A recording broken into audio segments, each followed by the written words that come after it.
What if I tell you there is a land in the far northeast of India, bounded by Myanmar, Nagaland, Assam, and Mizoram, where mountains surround a valley, where an entire lake seems to float, and where geography has shaped the story of its people? This is Manipur, a small state but a land of extraordinary geographical diversity. From the mountains of the north and east, west and south, to the valleys at its heart, Manipur is a landscape built by nature itself.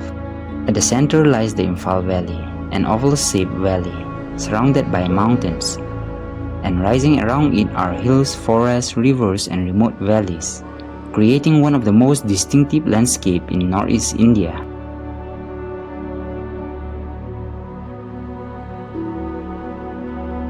And then there is Loktak, a lake unlike almost anywhere else. Its waters are scattered with floating masses of vegetation, known as pumdis, and on these floating landscapes life continues. But Manipur is not only its valley. More than 90% of its landscape is mountainous and hilly. Across these mountains are forests, rivers, waterfalls, villages, and ecosystems found nowhere else.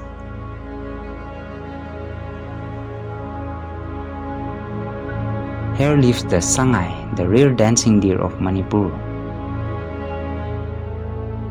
Here blooms the Sirui lily. Here lies Gebul Lamjao, the world's only floating national park.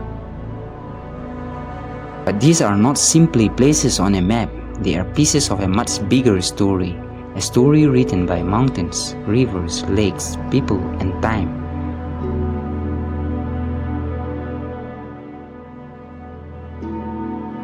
This is Manipur. Discover the land, understand the geography.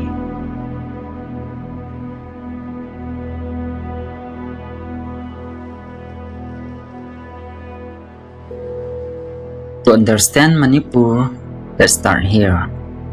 The valley. From above, it looks almost like a giant green basin surrounded by mountains. And this geography explains something fundamental. People naturally prefer places where life is easier. Flat land is easier to cultivate. Roads are easier to construct. Settlements are easier to expand.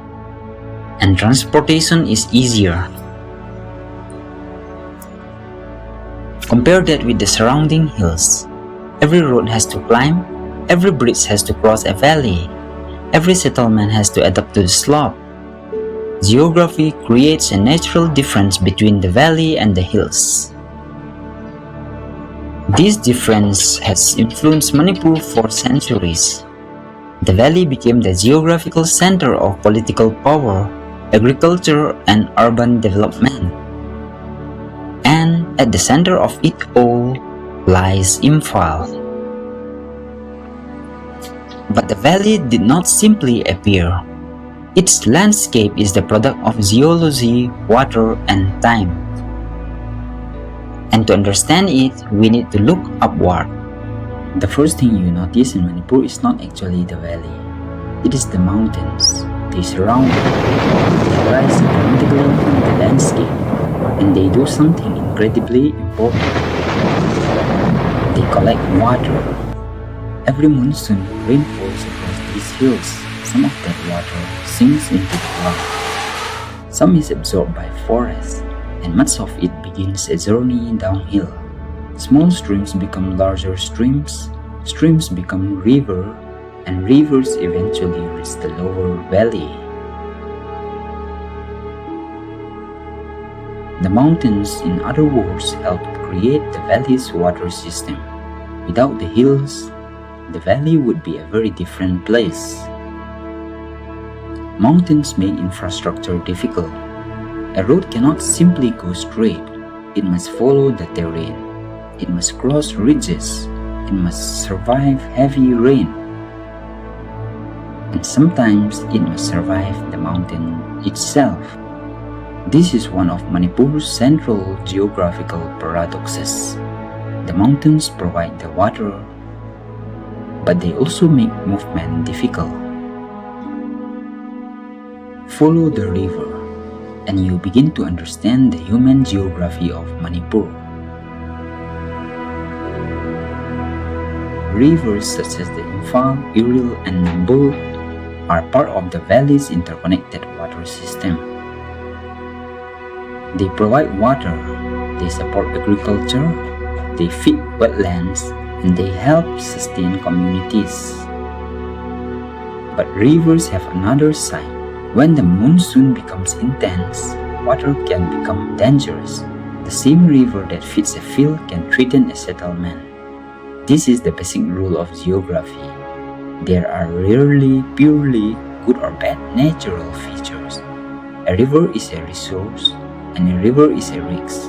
A mountain is an obstacle, and a mountain is a water tower.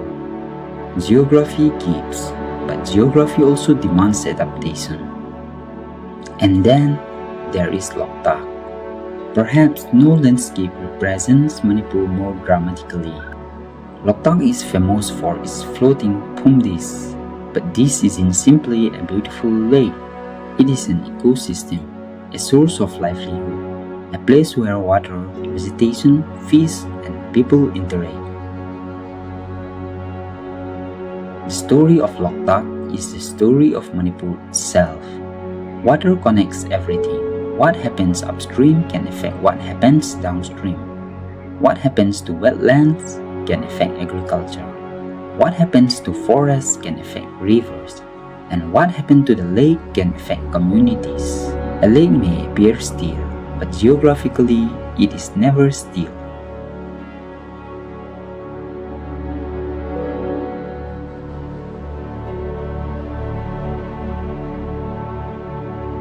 Now imagine something. Imagine that Manipur had no mountains. Imagine the entire state was flat. Agriculture could expand. Roads could become straighter. Large cities could spread farther. Transportation would become easier. The economy might look completely different. But that's not Manipur. Much of the state is mountainous.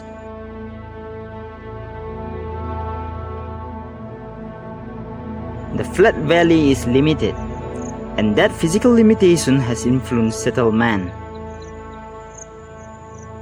When flat land is scarce, it becomes valuable. Agriculture concentrates there, cities concentrate there, roads concentrate there, and eventually economic activity concentrates there. This is one of the reasons Imphal becomes so important. Geography created natural center. Cities don't appear randomly. They grow where geography allows them to grow. Imphal sits within the valley. It became a center of administration, commerce, and transportation. And once a city becomes important, it tends to become even more important. More roads are built, more people arrive, more business appear, more services develop, and the cycle continues. But concentration also creates pressure. More people mean more demand for land. More buildings mean less open space. And changing natural drainage can increase the consequences of heavy rainfall. Geography helped build the city. Now the city must learn to live with its geography. There is another geographical fact that defines Manipur. Getting in and getting out is not easy.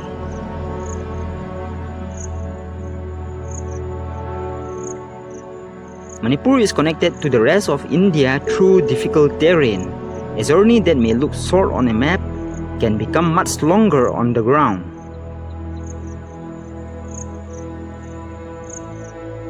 On a flat plain, a road can take the shortest path. In mountains, the road must negotiate the landscape. This is why infrastructure is so important in Manipur. A road is not simply a road, it is an economic connection. If the road works, markets work. If the road fails, the consequences can spread far beyond the mountain where the landslide happened. But geography gave Manipur something else. To the east lies Myanmar, to the north lies Nagaland, to the west lies Assam, and to the south lies Mizoram. This places Manipur at a geographical crossroad between the Indian subcontinent and Southeast Asia. In a world increasingly connected by trade, location can become an enormous advantage, but only if connectivity exists. A border by itself does not create prosperity. Roads are needed. Trade infrastructure is needed. Logistics are needed. Markets are needed. And stability is needed. Geography creates the opportunity. Human systems determine whether an opportunity becomes reality.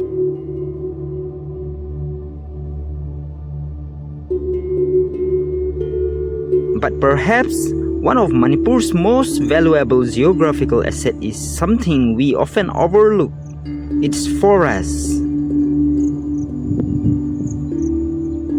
They provide habitat and they support livelihoods. Think of a forest as infrastructure built by nature. It performs functions that would be extremely expensive to reproduce artificially.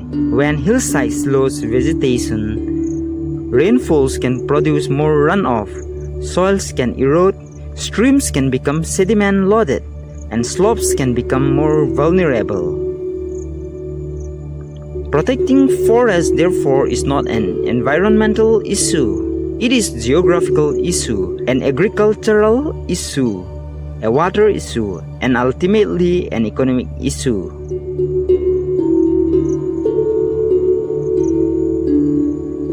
By now, a pattern should be becoming clear.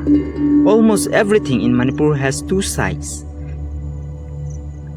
Mountains provide water but make transportation difficult. Rivers support agriculture but can flood.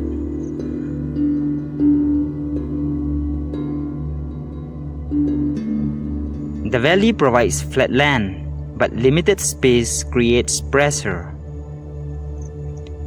The border creates strategic opportunity, but opportunity requires connectivity. Wetlands support life, but ecosystem can be fragile. This is the great geographical paradox of Manipur. The things that make the state difficult are often the same things that make it valuable.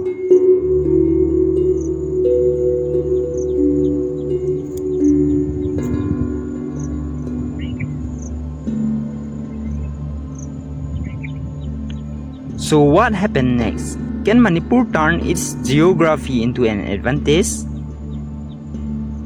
Imagine a Manipur where mountain agriculture can reach markets more efficiently, where forests are treated as economic and ecological infrastructure, where Loktak is protected while supporting sustainable livelihoods, where tourism is built around the state's landscapes rather than damaging them, and where Manipur's location becomes a bridge towards Southeast Asia.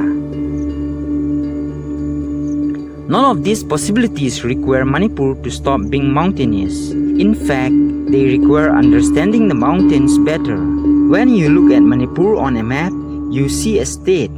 But when you look closer, you see a geographical system. Mountains create rivers, rivers feed the valley supports agriculture, the forests protect the hills, the lake connects water and people. Roads connect communities, and the border connects Manipur to a much larger world. Geography is not simply the scenery behind history. Geography helps create history. It influences where people live, how they travel, how they grow, what they trade, and what opportunities they have. Manipur cannot change its mountains, it cannot move its rivers, it cannot flatten its valley, and it cannot choose a different location on the map. But perhaps it does not need to, because the future of Manipur may not depend on overcoming its geography, it may depend on understanding it, working with it, protecting it, and turning its unique geography into its greatest advantage. This is Manipur, a valley surrounded by mountains, a land shaped by water, a place where geography is not something you simply study, but something you live. And this is the story of the land that built Manipur.